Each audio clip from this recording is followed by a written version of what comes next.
I wanted to do a review on the Steinhart.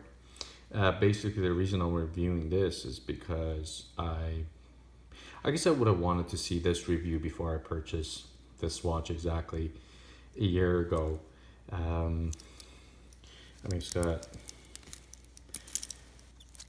scratches to show for, and I wear this watch hard. I have a dog, and it's turned out to be my beater watch.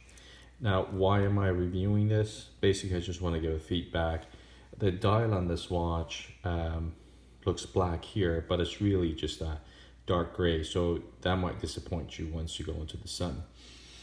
Um, I think the reason anyone would purchase this watch is because they probably really like the Rolex Submariner or the GMT, and for whatever reason, they're not getting that Rolex either for financial reasons or whatnot. So one thing I've noticed about this watch is that if you ever run into a person that owns a Rolex, you tend to want to hide this underneath your sleeve.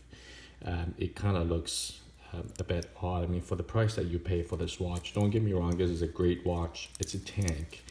I know people keep talking about Rolexes that are tanks, but when I put this next to my Rolex, first of all, it doesn't have the finesse and the beautiful details that the Rolex does, but you can tell this is just built to last. But the weird thing is, if you purchase this, you're really going for that Rolex look, and when you see someone that's wearing a Rolex and knows about Rolexes, you tend to not want to show this watch. The other thing I really don't like about this watch is how the solid end link kind of ends here as opposed to the Rolex where it has the extension that comes out. It just, to me, that looks kind of weird. The Cyclops just doesn't do a good job magnifying the date. I mean, it kind of looks ridiculous for 42 mm watch.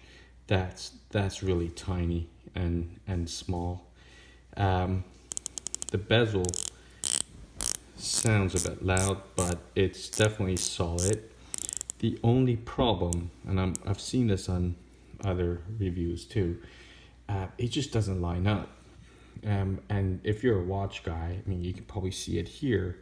If I go one more, I've gone beyond it.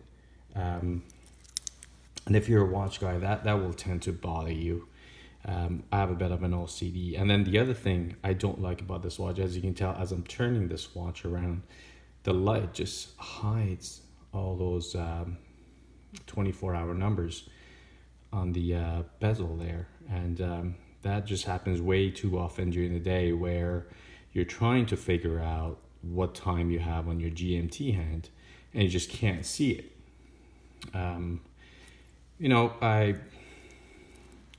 I only put this watch on now when I want to take my dog out for a walk, or if I'm going to the beach and I'm probably going to end up in the water for whatever reason.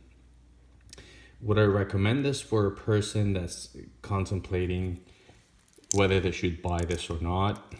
Hey, if you're after that Rolex look, don't buy it because you will regret it. If you just don't give a shit, yeah, go ahead and get it. But for the price that you're paying for this watch, you can probably get other watches that don't try to copy that Rolex look.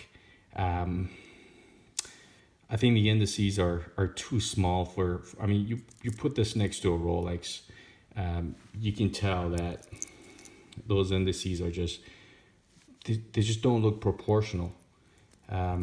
Overall, it's a great watch. It's an object that I really, really like. But like I said, if you go in for that Rolex look, it's almost like you're always pretending to be wearing a Rolex. And as soon as you meet someone that might be wearing a Rolex, as I mentioned, or knows about Rolex watches, you tend to just hide it under your cuff. Or, I don't know, it's, to me, it's just a weird feeling. Do I have buyer's remorse on this? Probably do. I mean, if I go skiing, I'll put it on. If I'm going to be roughing it, I'll wear this. But I would not recommend this as an alternative to a Rolex watch, because, like I said, it just seems almost pretentious. Cheers.